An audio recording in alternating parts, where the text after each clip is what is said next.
like Web3 gaming. Yeah. I don't even know what that means. Speaking of Web3 gaming, welcome back to Giddm Games, stacking the deck. All right, we've got Easton Evans. Kurt's back for some reason. I don't know. He's here to shill some more Neopets. I guess. Neopets. Why y'all keep He's pooping telling on us me, he man? spent $163 on a single card. I ain't pooping on you. I'm pooping with you. Yeah. On Jadora. Yeah. Jadora. Wait, Yeah. you flying her out to Dubai? You said pooping on her? Dude. Speaking of Diddy cards, show us your Neopets card. Oh, dude, it's right here, dude. It's Jadora. Okay, and how much was that card going for? The card regularly sells for 150 to 200. I purchased it for $150 Holy moly! for a tournament that I'm not even going to. Why aren't you going to the tournament? Dude, I can't go to Gen Con, man. It's too late. What are Unfortunate. you doing? What are you doing? I think the dice would be more expensive considering how much those get used in that game. Nah, they put those in every starter deck. It's crazy. Dang, man, I need to get after making some Neopets dice. I bet those things would fly. Yeah. Yeah. Cool. Well, let's see here. Biggest event for me in the past 2 hours. I watched the boys finale. Just thought I'd let you guys know. Yeah. Oh, Kurt didn't, so we can't talk about it. We don't want to spoil it for people. Not too much. The boys was popping. Yeah, it was good. Good setup for the final season. Yeah. I kind of want to check out the comics now. It's definitely piqued my interest. I mean, it is vastly different. Yeah, there's some similarities, but even with like the Black Noir, like he would you're gonna read the comics, so never mind. I won't. Yeah, if you're gonna read the comics, can't spoil it for you, but yeah, it's way different. Is it still going? Is it like a continuing thing, or is it done now? It's over. Done. Okay. Is it like graphic novel or like comic book? Kind of like. What's the difference? Well, like graphic novel, you could get like 6 of them, and then you could read the whole thing. You know what I mean? I think they built it into a graphic novel. It's almost like Invincible, where they had like the week, like Invincible was like that as well. Matter of fact, Invincible is almost very similar to The Boys in terms of like how they set up the comic to the show. Like some stuff is a little bit different in the show, but okay. Is that it for Invincible? I thought it stayed pretty good to Invincible. I think some of the stuff with the Viltrumites is a little bit different. I think that they did it with like who's heading over all the Viltrumites, and then even Mark as he like ascends to whatever he's supposed to. Yeah. Okay. Invincible, good show. Good show. That show is crazy too. So I was expecting it to be kind of tame, like, oh, it's just like it's budget Justice League maybe for like kids or whatever. No. That thing got gory real quick. Real quick. Yeah, that first episode started off with a bang. Yeah. I wasn't sure what to expect. You know, it's funny how a lot of these shows, at least the ones that I watch, are just like almost Pokemon-esque or X-Men-esque, where everyone's got different powers and you want to see like what the cool powers do or what they evolve into. Like you have Invincible, The Boys, My Hero Academia, Jujutsu Kaisen, like all the popular, even like Demon Slayer, stuff like that. Everything kind of boils down to you have a group of people that have special abilities and you want to see what each of them does, see how they evolve. That blueprint for, I guess, I'm assuming X-Men, were they the first to kind of do that like that? I know it's like a Shonen Jump formula, so like that's the whole thing, is like continually leveling up. The next power, the next level, the next thing, and I guess that's like the drip that gets people kind of addicted or hooked on, what the content is serving. I suppose. I mean, it really does. I even remember, I don't know if you guys watch this, but like the Lilo and Stitch TV show.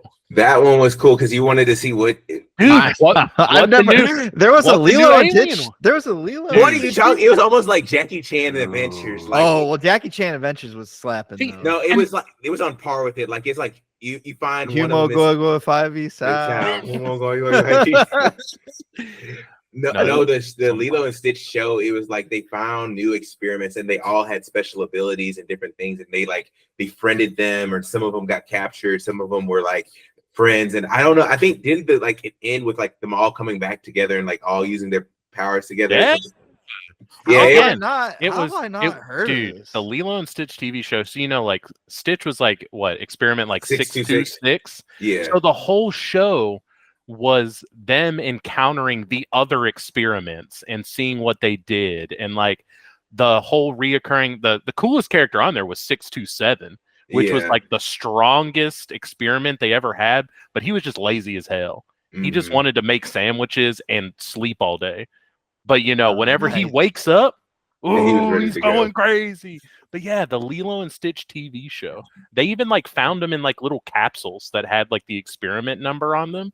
And it was almost like you had to dunk them in water. I forget how you activated them. Yeah, until they like activated. But dude, it was crazy. That, and gosh, I really would love to know where that formula started, because like you said, Jackie Chan Adventures, again, collecting different powers, seeing how they're utilized, seeing how they're put together, or like Shaolin Showdown, collecting all of the different weapons with special abilities. Shaolin Showdown was underrated, man. God, it's so good. That sounds familiar. I don't know. Oh, it was super dope. It was like each of them was like Shaolin Showdown. Yeah. It was I know. It was part of the kids WB lineup. Yeah, it was WB, but they would fight and they would challenge each other for the weapons. And so, dude, the concept was sick. Like you had all these different magical items that did different stuff, and you could challenge either other people or like the enemies. Usually, you would challenge them to a Shaolin Showdown where you had to offer up one of your items, your special items, in order to battle them. And then it would just generate a random encounter. Sometimes it would be like a game of skill where you had to like dodge this or do this, or sometimes it was just like fight, right? Fight, and whoever won got the item from the other person. That was that was a good one. I was more that could have been a card game if it wasn't already. That could have been now that's the IP. I need to Google this. Shaolin. That's the IP. Okay, Showdown, I know, dude. I recognize it. That's Gong Yi Senpai, bro. Yeah, and they would just yell Shaolin Showdown, and then they would just like run up this mountain. Dude, oh my god! They even had a this token. Play guy looks like Kurt. I was gonna say they even have like a token like Hick Texas character in clay. Yeehaw! I'll turn into the hat now that covers his eyes. Yeah. Yeehaw, some bitch. Next week on the pod, my Clay cosplay. There you go. Dude, Clay was sick, man. He had like a little sheriff star. Did he have a lasso? Probably at some point. He loved using the tongue of Sai Ping, where he could talk to animals. That crazy, dude. I know them all. That's the one. You know the Shaolin Showdown lore, all right? Dude, I watched every episode. I'd watch reruns. It was such a good show. That, and like I said, Jackie Chan Adventures, when you're catching the talisman. And now the Jackie Chan Adventures, I remember that real well. You wanted that dragon talisman or the tiger one. Yeah. Yeah, that was hitting. And then Fighting Foodons was my other show I liked. Okay. Yeah. But see, that was more of like a Pokemon, right? Not so much like the X-Men style where the people had the abilities. Foodon was like characters, monsters that you would fight. But yeah, I don't know. It was way more anime looking than. Oh yeah. Like, I guess some of these other shows. 100%. Fighting Foodon was Fox Kids. Oh, that was the divergence there. Yeah. So I mean, I guess in regard, shifting gears a bit, Prime Day, what'd you get? What'd you guys do? Nothing. I mean, you're looking at it, good, man. Good for you, Easton. I got the webcam. I'm ready to go. I didn't pull the trigger on quite a few things. I wanted to, like dude, check out this hot and cold single serve Keurig maker for only $50. I'm like, They're not gonna get me. As soon as I learned that the marketing tactics and it ain't even a deal. You ain't even getting a deal, really. They mark it up 3-4 days before.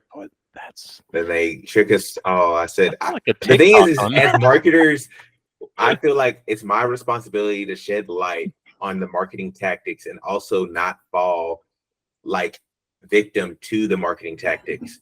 So I've done that currently I'm doing that with all the political talk. I'm doing that with all the Prime Day stuff. I know what they're doing now. I see it. You can see the matrix. I can see the matrix. I can't do it now. Yeah. I can't be bothered with that stuff. The political shit. It's like, don't miss me with that, please. Yeah. But the Prime Day can be sort of fun. You know what I bought? I bought air filters for my house. Dude, that's solid. Yeah, I got air filters and a vacuum.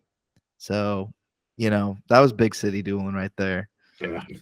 I'm a big city dueling. Man, if only they had Yu-Gi-Oh cards on. Well, on Prime Day. That was going to transition to my next topic that I wanted to bring up. It was funny that there was no real TCG deals on Prime Day. You would think that there might have been for Magic, but I was looking at Pokemon. And you would think that they would try to unload some of those bags on people looking for something, of anybody trying to like liquidate dead product. You would surely be Amazon, right? But the best deals for Pokemon, as it seemed, was really Best Buy. They were doing like Temporal Forces ETBs at $30. I don't know if that's really a great deal, but it seems like a decent one. Same with Paradox Rift as well. So, but I thought that was interesting. You had Best Buy trying to compete with Amazon for like Prime Day, even though Best Buy wasn't running a Prime Day or whatever. Just so happened that Best Buy's sales coincided with Prime Day. Well, I think it's smart though, because at this point, Best Buy isn't a retailer anymore. They're an e-commerce shop. And so you have the most traffic online on Prime Day. So if I can have a competitor to Prime Day, I can pull off some people to come to Best Buy and see what we have, some TVs or whatnot. So I think it's pretty solid. I mean, people are looking for comps, maybe, I guess. Yeah. I mean, I guess it's smart, right? It doesn't matter which corporation sets the day, right? As long as you capitalize on that and send out your advertisement, your flyer saying, hey, let's drive this traffic away from here and we're going to give you a little bit better deal. It's just really hard to compete with that free 1 and 2 day shipping. Yeah. And it's not the same anymore, man. I don't know what they've been doing, but I remember, that 1 day shipping or same day shipping, and now it's like, okay, 2 days. You get it when you get it. All right. That's not like it here. Like we get it. I get all my stuff next day if it's Prime. Yeah, you live next to the warehouse, I guess. I don't live next to the warehouse, but you live in the warehouse. Might as well. Funny. I don't know. I think it's really cool. I think Amazon, they have, is it 2 or 3 Prime Days scheduled this year? So if you don't get a deal now, you can always get another deal later. And towards the end of the year is, I think, a little bit better for electronics, because the year side, like, normally like TV providers and stuff like that, they have like next year's stuff already ready to go. So at the end of the year, the electronics are typically a little bit cheaper, or you might get better deals. Like I know you get that for Sam's Club and Costco. They always do their best electronics deals towards the end of the year. Yeah. Well, in further Amazon Prime Day news, I don't know if y'all knew this, but there is actually a Binding of Isaac card game. I don't know if I would call it a TCG per se, but there's a Binding of Isaac card game. I know that well. I know that game well. Yeah, that went on sale big time, I guess. Really? Is it still on sale? I don't know, but it was definitely part of Prime Day. I was looking at some of these games that were going for sale. And might buy it live on the pod. Hold on. Okay. Well, how is it? So that's my question. I was assuming that it was just like dead stock. No, trying to get rid of it. It is so fun. I love it. Oh man, they even have the collector's edition on sale. It's CCG. It's crazy. Okay. It's like a, what type of game is it? It's like a board, like a deck builder. It's not really a deck builder, though. Well, no, yeah, it is. It is a deck builder. It's like a deck builder, and then you have encounters that you defeat to get their items. Oh, like a boss monster. Kinda. Wait. It says 89.87. I'm seeing it went down to What's the lowest going down? I saw it for sale for $27. Oh, this is 4 Souls exclusive 3-card edition. Okay. Yeah, they have like expansions to it. This was all kickstarted. This tabletop game, and I remember any of our DFW listeners at Farm and Feed, they had like the Kickstarter edition of the game, and this was whenever that Kickstarter edition of the game was like $200, and they just had it, and that would be what I would play if I wasn't there to play MetaZoo. I'd be like, hey, let's fire up Binding of Isaac game off the shelf, because it was just so expensive, but it was so much fun. Oh, sorry. Gosh. No, go ahead. I just remembered Best Buy. Yeah, Best Buy was calling it Black Friday in July. That's their sale was instead of Prime Day. And I was looking at some of the Pokemon deals. I was particularly surprised too. You could get the Pokemon Card Game Classic that MSRP'd for $400. And they're selling for $270, which is still pretty high, but that's I guess a premium Pokemon product that, once again, TCG card game deals. I mean, if you want it though, like that's really good. That's a really good price. Yeah. So I don't know. I guess all that's to say, like, maybe the deals, Easton, you might have been right too. Maybe the deals were really not on Amazon, but you just had to look elsewhere, right? It was the people competing with Amazon is really what you should have been looking at. It's almost like Walmart. You remember back in the day, Walmart had the policy of if you can find it cheaper, they'll match the price match thing. Best Buy has that still. Yeah. So at this point, Amazon can charge a premium because you'll probably get it sooner, and Amazon has kind of been your hub for everything. So at this point, I don't really shop out of Amazon for anything like dishwasher, sheets, for most part. I'm pretty much at Amazon 24/7. So they already have like a premium markup for that. Whereas the other stores, other retailers will probably give you a better price point because you're not going to them for everyday experiences. And their algorithm is so good at Amazon. They'll say, oh, they'll probably sell you on something else and add it to your cart just because. Whereas at Best Buy, they can sell you a TV and maybe, oh, you want to buy a PS5 because you need a PS5. So it's a little bit different of a model, but they'll give you better prices at the other retailers compared to Amazon because they can make up that margin through upselling you on other stuff. Best Buy really has to work that much harder for the sale too, right? Like when you think about it, I'm locked into Amazon's ecosystem for better or worse. I'm one of those guys who has their credit card, that you get 5% off when you buy things on Amazon. Brother. Same. And that's another justification. And they also make the point of sale system like seamless, single click, right? One click checkout. And so all of it's just been hyper optimized, right? And it really is hard to tear people away from that. But again, looking at these Best Buy deals, I guess just shout out to maybe Best Buy or whatever. Next time you see a Prime Day type event, this is even a note to myself. Go find those comps. Go look at some other places like Best Buy. They're likely competing with your Amazon options. Anyhoozle, let's see. I've got some. Kurt, do you know anything about Pokemon TCG Pocket? I sure do. Okay. Uh-oh. You want to give us the scoop on that, because there's I saw a little bit of that popping up in my feed too, so I'm kind of curious about it. It's like what, Duel Links for Pokemon? It's literally Duel Links for Pokemon. It's being developed by the Pokemon Company and not being outsourced like how Pokemon TCG Live is, which is their traditional online client. But it's very much so like Duel Links in the sense where the concepts, like the card concepts, are dumbed down. Right, where you can only not the same effect then. Right, it's like it's like vanilla monsters, like vanilla Pokemon that just have attach energy. I think you attach one energy a turn no matter what, and it's just all dumbed down attacks on them. But it's going to sell because it's developed by the Pokemon Company. It's going to be like a little free-to-play option where you don't have to get a code card to unlock a booster pack or anything like that.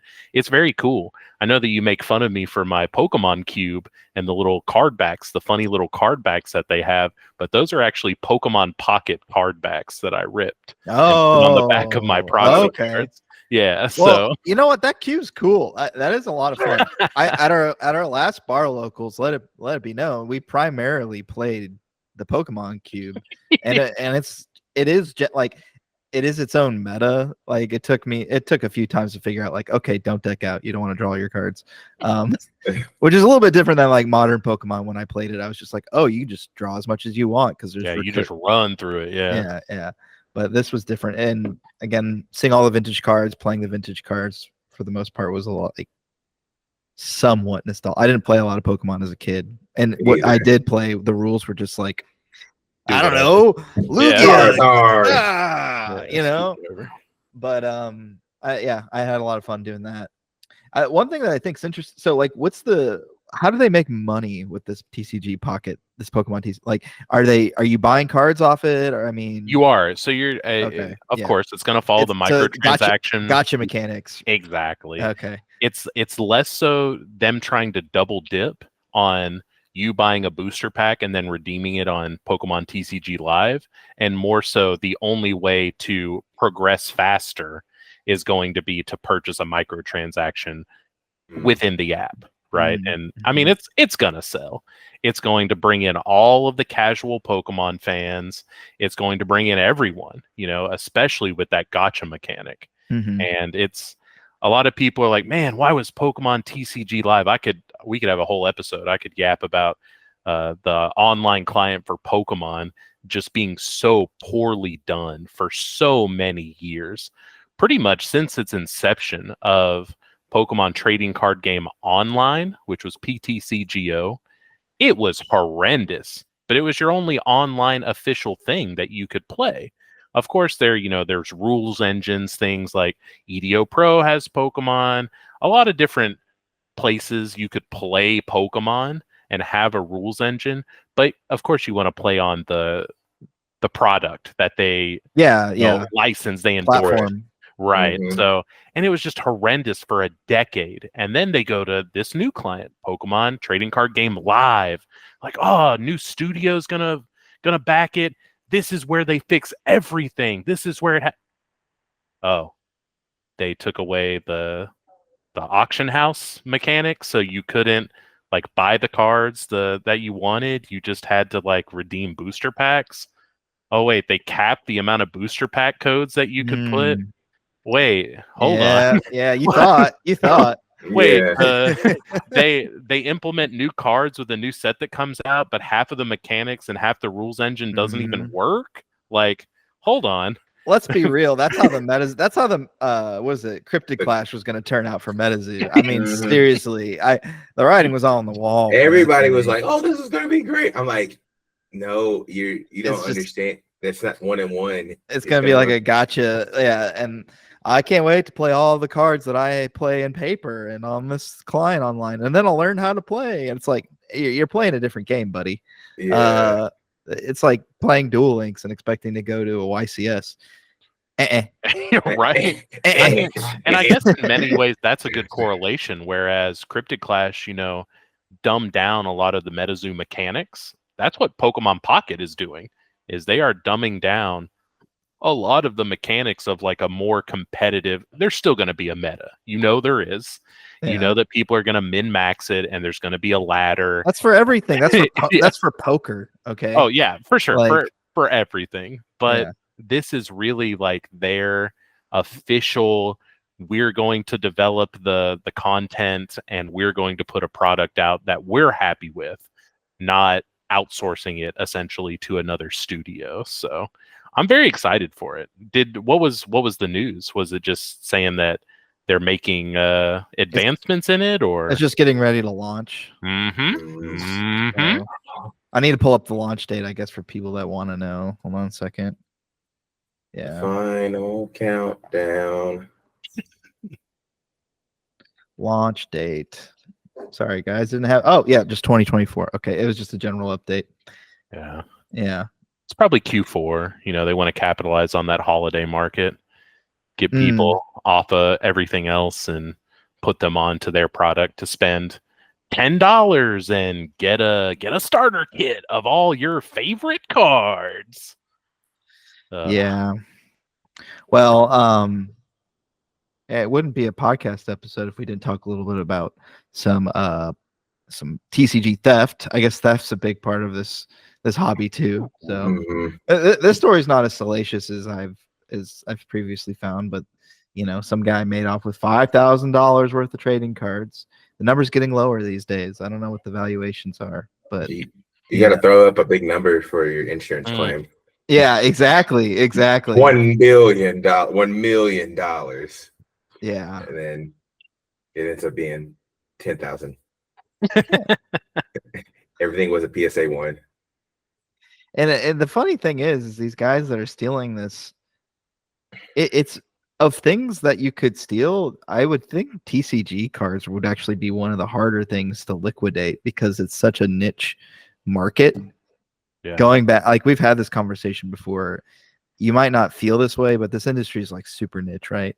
And like TCGs as a whole is extremely niche. And then even if you're into Magic, which you could argue is like the most, I don't know, standard TCG there is, not a lot of people have heard of Magic. And I mean, maybe I think Pokemon, you're safe. Like, even if people haven't heard of the Pokemon card game, they probably at least know what a Pikachu is. But anything beyond that, good luck. So my point is, though, people that are buyers and sellers within this, hobby or industry, like, it wouldn't be really too hard to track any provenance on things that were, considered rare, I guess, or sought after. So anyways, just thought that was funny, or not funny, but just.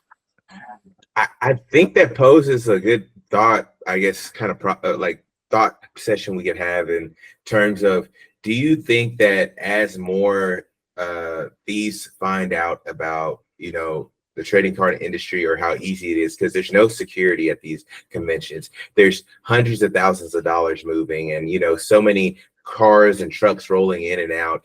As they become a little bit more aware of the lack of security, do you think that that will become more, more possible, or do you think it will happen? You'll hear more stories about $2 million worth of cards being stolen, because to me, it just seems like a lot of thieves don't really know about how these conventions are. I don't know necessarily, because you really gotta ingrain yourself in that culture in order to really take advantage of like a big heist, right?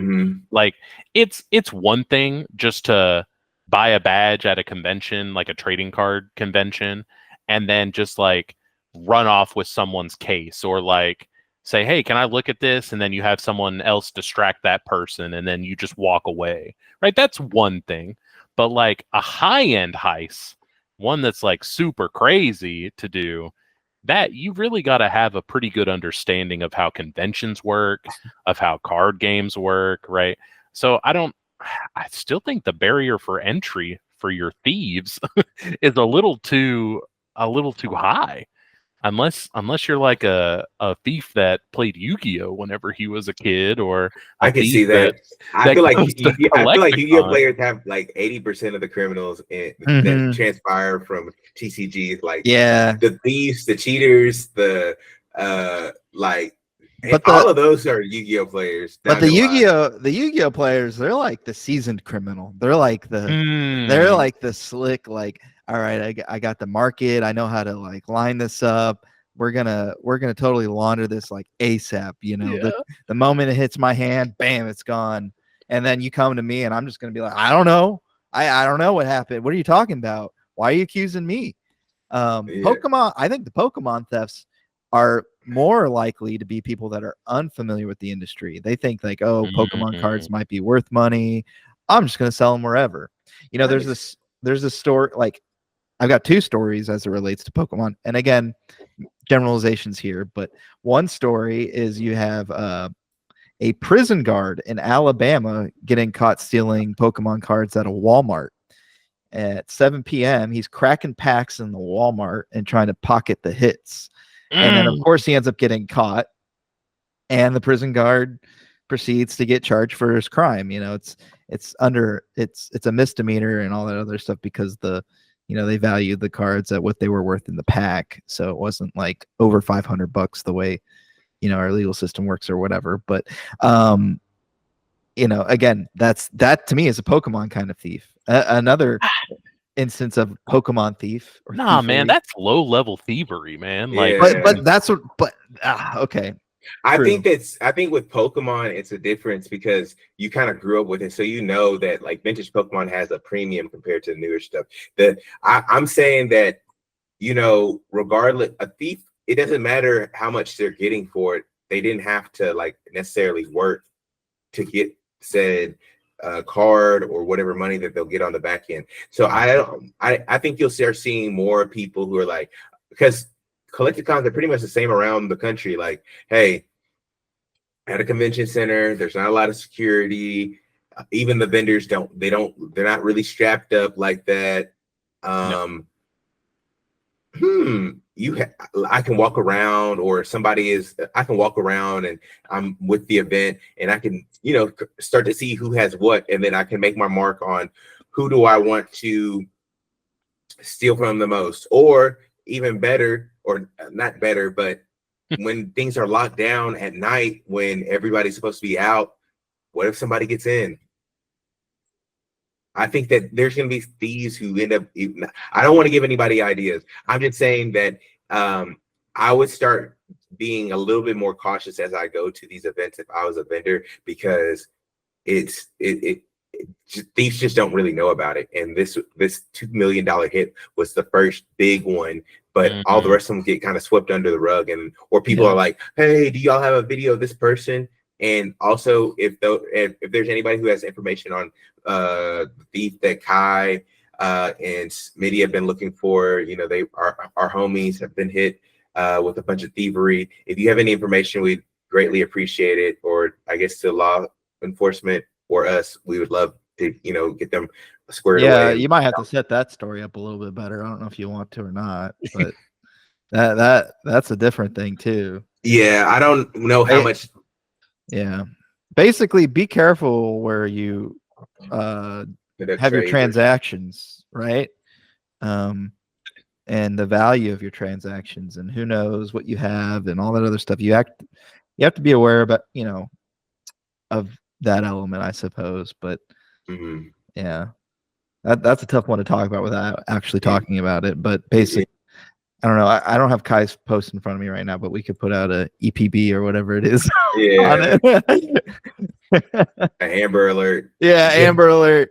Yeah. No, yeah, for sure. But I definitely think that the Collecticon circuit, the conventions, these maybe not necessarily the big ones like Comic-Con or Gamma or any of those. Maybe not those, but like the Collecticons. Oh, that's a lick just waiting to get hit. Yeah, I mean, you're not wrong in that. Unfortunately, if this becomes a lot more common, that means things are going to have to get locked down, and suddenly maybe not that I'm a thief, but suddenly maybe I don't want to go to a card show if I've got to walk through 2 metal detectors and get patted down to make sure that I'm not swiping stuff, or I have to bring like a transparent bag like I'm in middle school, right? Like I will say this. TCG people, Easton, you've touched on this before, but TCG people, buyers, sellers, players, even if you look at a card, you need to stand up for yourself a little bit within reason. And I'm not saying this has nothing to do with anybody, or I'll use, like, I saw one video I'll reference at Dallas Card Show, or one of the card shows, I forget which one it was, but there was a seller and he films his transactions, right? It's for content for his channel. While he's making these deals, some kid is literally like stealing cards out of the binder as he's trying to sell the guy cards. So he hands the guy a stack of cards. The guy's looking through the cards, making small talk, trying to value the cards. Hey kid, how much do you want for these? And while he's doing that, the kid's like slowly like picking cards out of the binder, putting them in. And you're watching this real time on video. The guy posts the video, and it wasn't until the YouTube comments where he's like, oh yeah, I'm going to make a report on this tomorrow or something like that. I would have already like already put it in. Yeah, I already put it in, man. I would have already I would have started running it up, and I don't get why that's not something you sit on. And the reason why in particular is it's not only hurting you, but it's hurting other people in the hobby and the industry when these guys get to go around and keep doing this stuff, because I guarantee you dollars to donuts, this ain't the first mark. You ain't the first mark. And even when you get noticed, nobody has the backbone to stand up to you. They said the kid has been notorious. Him and his dad have been notorious for going around stealing stuff. So they've been getting away with this, and this just feeds into their ego of, hey, we can get away with it, or nobody's going to check us, and so we'll just keep doing that. Oh, our names might get spread around in the mud a little bit. We'll skip out on a card show or two, but we'll be back to steal some more. Yeah, 100%. Yeah. That's really cool though. On the flip side of that more people are like filming their transactions for content. But on the flip side of that, I got your ass on camera, buddy. If you're trying to swipe my shit, I've got you. It's content, but it's also smile, you're on camera, right? Yeah, I just don't want to see in the comments like, oh yeah, we're about to follow up on this or whatever. It's like, dude, you took the time to like edit or post this and you didn't fucking that should have been a dot like off rip. You watch the footage back and you're like, holy shit, this guy's taken from me. I need to get this done ASAP. And that's an easy thing to follow up on. Like that kid's in school somewhere, right? And he's stealing from his classmates. He was that one kid who used to like point over there and steal your best card, and then you look at your cards and you're like, it's missing, and you see it in their deck the next day. Damn. That's the kid. Dude, this is going to Yugioh locals. Holy telling you. Yugioh! I don't think you're a true duelist unless you've had your binder swiped or cards out of your binder swiped at an event. Or like cheated on a rotten trade. Like totally pressured into making one that you don't want to do. Like, oh, I don't really want to trade this card, but come on, man. Yeah, they're shiny. So you're one shiny card. Okay, fine. It's hard for me to say no to older kids, so I say yes. And then that's peer pressuring. You make a really sad deal. That's so funny. And then you just replicate that scenario when you get older and you have the power, and it's just a never-ending cycle. It ended whenever TCG player, when you had like smartphones. I think that's when it kind of ended, because you could like look at the prices pretty quickly. Yeah. Man, that is true. That is because you remember back in the day, you had to go through the Beckett magazine to get the Yu-Gi-Oh prices. Beckett price guide, man. Yeah, that's the comps. The comps. Dude. And you're like looking at these cards, you're like, dang, I've never seen this card ever in my life. And it's like some Japanese exclusive or whatever it may be. And that's where you get your prices from. But before then, you didn't get anything. And if it was a new set, you didn't know what was good.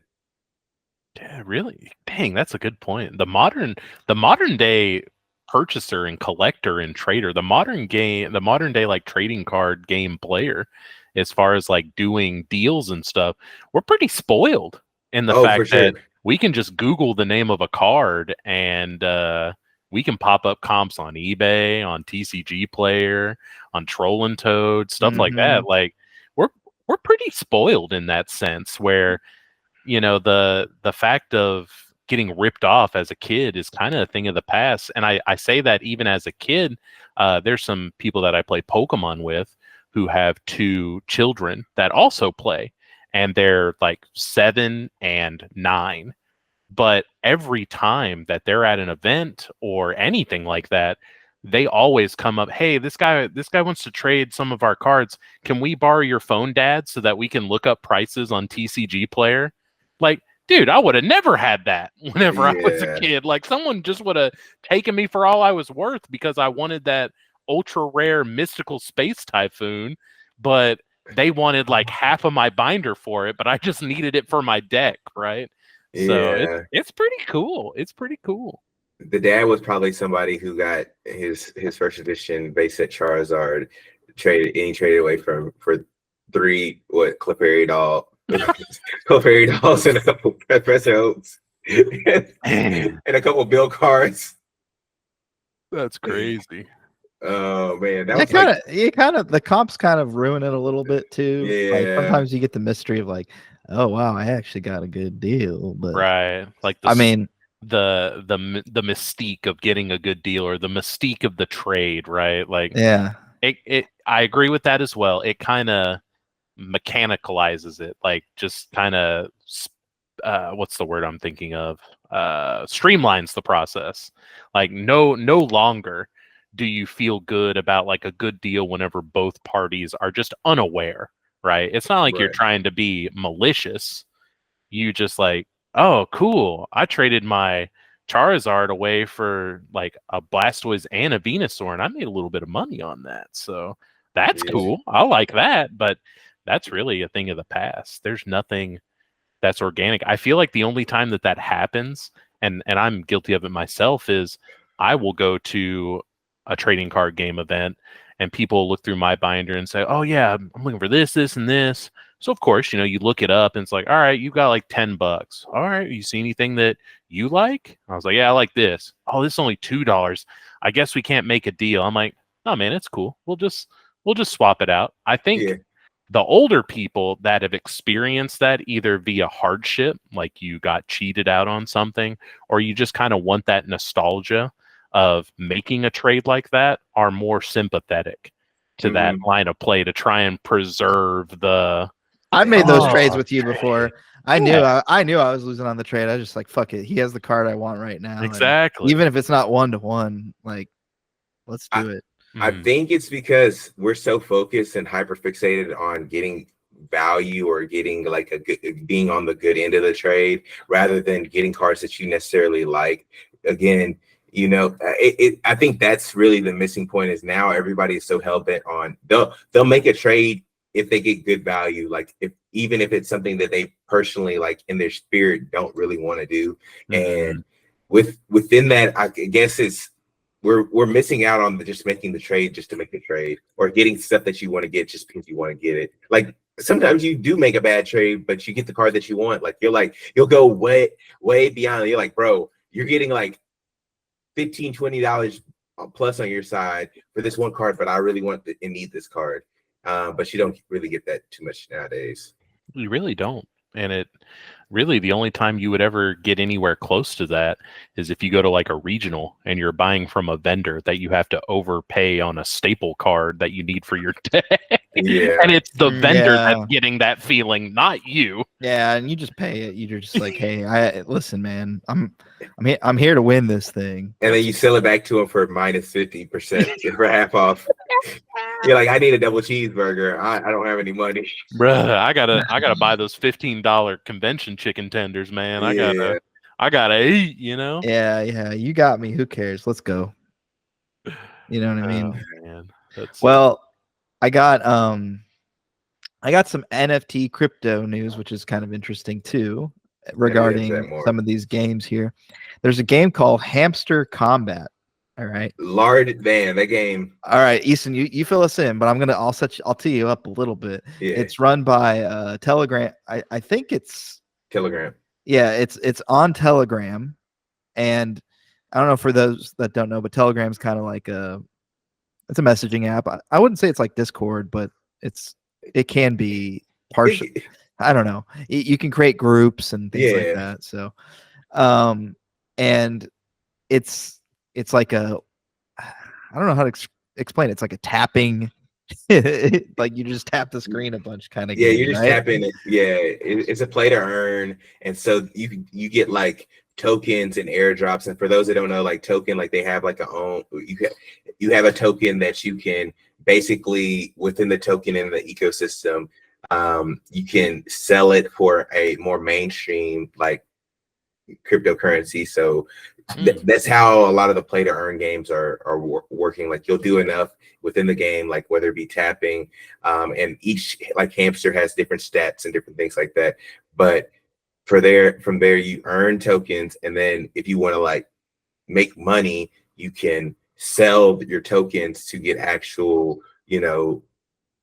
lot more liquid viable crypto, which you can then turn into like USD or whatever fiat that you use. And so it's fairly similar. I mean, another popular one back in the day, NFT game was Axie Infinity, which is basically like Pokemon, but it was huge. Like the Axie token itself was pretty, I don't remember its highs. Let me see.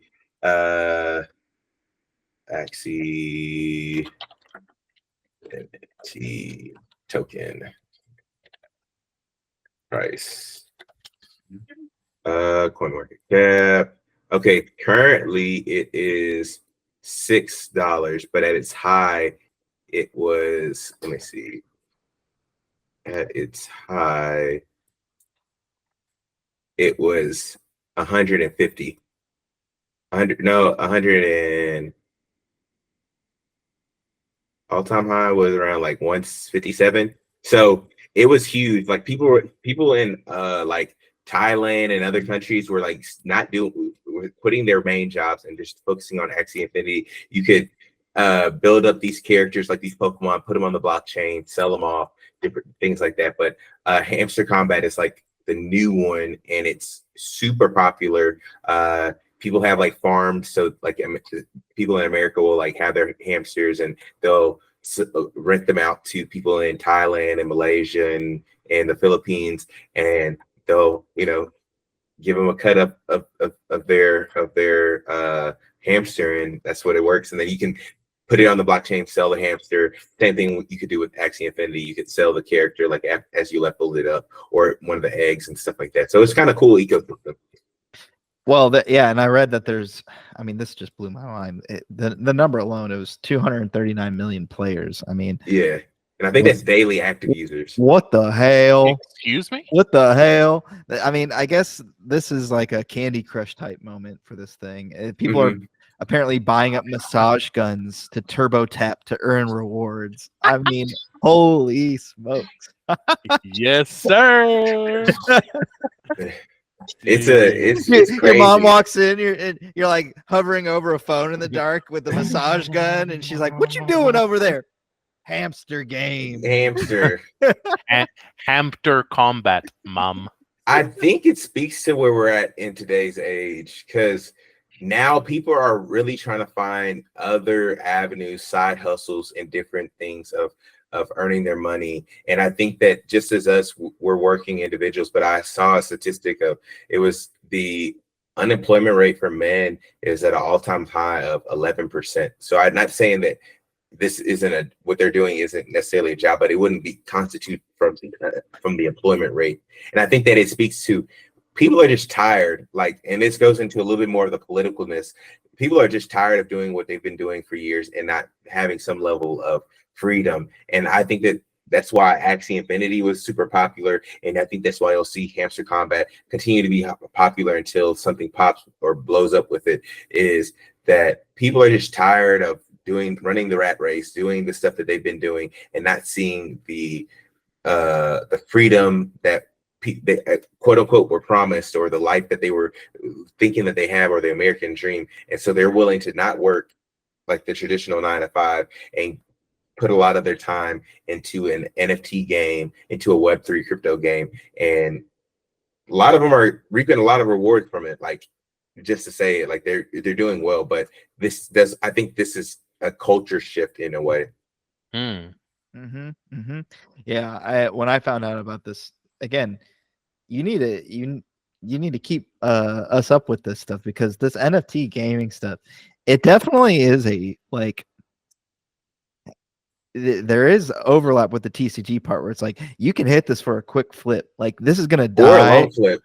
maybe I don't know with the hamster token if you can. Oh, that was yeah. But I'm saying that utility. like this hamster game can't be a long term. Like I think it's a zeitgeist situation where it's happening now. A lot of people are like, hey, you got to get in this. You got to get into this, and then they'll move on to the next thing because there'll be another game, right, that people want to token up with, right? And the way I understand crypto would work is like a lot of these games or platforms are going to want coins associated with them, right? It's only a matter of time, even with like even Activision or whatever, gotcha. Any game that has gotchas ultimately will probably lead into its own cryptocurrency, right? I mean, I could see Blizzard and EA taking up these kind of ideas. If they haven't already, I might not know. You'd have to check me on that. But yeah, I just thought that was interesting, though. I mean, just somewhere there's like a Korean guy in the dark with 34 phones and is just like, I don't know. I mean, now people were doing it. Like I know I have a couple of friends who had like farms, and they would like give a decent share to their teammates in Thailand, and they had like a team of Axes, and they were just like, basically Pokemon trainers for him, and then he would sell it, they get a cut, and they weren't working. Like all they were doing was playing Axie Infinity. And I think that, anything but to get a job. Yeah. Anything. Yeah, and it was nuts to me, but it really shows me where we're at as a society. And also I think a lot of TCG players need to be more involved in these kind of discussions, because we're still kind of stuck in the mud. Like we're almost like the ostrich with its head in the ground, and we're like, we're playing our TCGs. But you could, if you're gonna do this, you should be able to either net zero or make some profit. And I think that the next iteration of what we do as TCG enthusiasts is even collecting, making smart bets with our time, with these games, and then even more so with trading the assets, the digital assets that are accompanied with it. I know MetaZoo may have given some people a bad taste in their mouth when it comes to NFTs. No, but I do know that there are a lot of good companies that are doing it the right way. Just right now, I could speak on the Wanderers, the Wanderverse. They have a game and NFT that's associated with it. The Forgotten Runeverse is really, really good. I'm currently playing a lot of Spellborn, which is basically Pokemon, but they have 3 NFT creatures that you can play in the game, and it's super sick. I play pretty much every day. Season 1's just started. Spellborn, that sounds sick. All right, cool. Yeah, looking at Spellborn, it is dope. They have apartments, they have like real estate, all this other stuff, and it comes with like, you get airdrops for tokens based off of how much stuff you have. You have tournaments where you can bet the native token against somebody, so you can do a Pokemon battle for a certain amount of Spellborn. And that again is tied with Ethereum. Money, Pokemon. Yeah, so there's some stuff you can. There's definitely some stuff you can do. Spinning, man. He says it's time to cook. Yeah, no, I think that there's definitely some places where TCG enthusiasts could thrive in the Web3 ecosystem. I just think that we like what we like so much that we don't really venture out into this. Yeah. I mean, it's really easy to turn your nose up at stuff. Like, it's so funny because TCG folks, enthusiasts or whatever, they'll turn their nose up at crypto so fast, but then at the same time will like be like, well, I don't understand why other people don't understand my hobby, when it's like, what we like is extremely niche too. So I don't know, just kind of being a little bit more open and accepting of some of it. Yeah, you have to be aware of the scams and stuff. They're definitely there. I mean, and that's not exclusive to just NFTs either, right? Like, we've seen our fair share of TCG scams at this point. I'd say, or maybe scam's not the word for it, but it's the same. Vaporware, I guess. I don't know.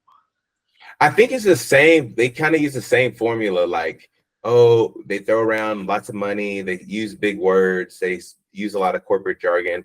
And at the core of it, a lot of these, because again, the NFT, the Web3 games are small indie studios. Like some of them are a little bit larger. Like there's Shrapnel, which is like almost kind of like a Call of Duty-esque kind of game, but a lot of them are small indie studios. And you gotta look at the funding. Like you gotta do your due diligence. Look at the team. Look at the funding. Are they trying to extract money out of you before they provide any product or what they said they were going to do? I think these things have to be done in order for you to buy in. And I think that you take that to trading cards. Is there funding behind it, whether it be Kickstarter or a major production company? Have they produced a product that you can get behind before they're telling you, hey, you need to pay more to get involved with us? And then two, what are the people like? Like you can, I've been on a lot of these discords with some of these Web3 games, and they're very, pretty open. They're really cool people. And the fascinating portion with the Web3 community is that they're not like the TCGs where they're like, hey, you're a competitor, you suck. They're more like, like, let's support everybody. I'm not gonna lie. I was like, what? You're over here like championing or wanting to try out another game, or you'll see them on their Twitter and they're like trying out somebody that just had their season launch and like giving them kudos and say check them out. Whereas in the TCG realm, it's like this art sucks. This gameplay mechanics hate it. Hate Neopets hate it. Hate it. It's a new game. I hate it. I hate it. It's like that. Yeah, whereas you just gotta try new stuff. That's all. Yeah. Huh. Yeah. So remember, Spellborn their season 1 is going live now. So I highly recommend people who want to even just dab their toe into like Web3 games. It's really simple. It's just Pokemon. There's like 18 quests this first season, like 2 cities, nothing too crazy. But they have a couple of rare Pokemon or rare creatures that come out. Super simple. There's if you're wanting one that you want to get invested in that has got a lot of hype that isn't like a rug pull, the Forgotten Ruin verse, and there's also Shrapnel, which is a very popular one right now. That they're actually like backed by a lot of big time studios, and their production quality is really, really good. I've tried all of them except for the Forgotten Ruin verse. I saw them play live at Consensus, which is like a really big Web3 crypto convention. So that one was a pretty cool experience to watch. Man. All right. Well, a lot to look out for there. I'm definitely gonna Google some of those and check them out. Yeah. I'm gonna be 100 with you. I'm gonna figure out how I can bot that Hamster game, and I'm gonna put a bunch of fake taps in there and try to flip a bunch of cryptocurrency. But that's gonna be my side project over the weekend after yard work. I don't know if that's legal or not. If it's illegal, I'm not gonna do that. I'm not gonna do that. And yeah, we'll leave it at that. But it's been an hour. It's been a pleasure speaking with you boys. Yes. Time flies when you're talking about Hamster Combat. Hamster Combat. Hell yeah. No, honey, that massage gun, it's for Hamster Combat, I swear. That's right. Prime Day deal. Yeah, it's not for my prostate. I mean, Hamster Combat. This is PG-13 podcast, right? Okay. Right. All right. Well, hey, it was great talking with y'all. We'll get together next week, and thanks for stacking the deck. Peace.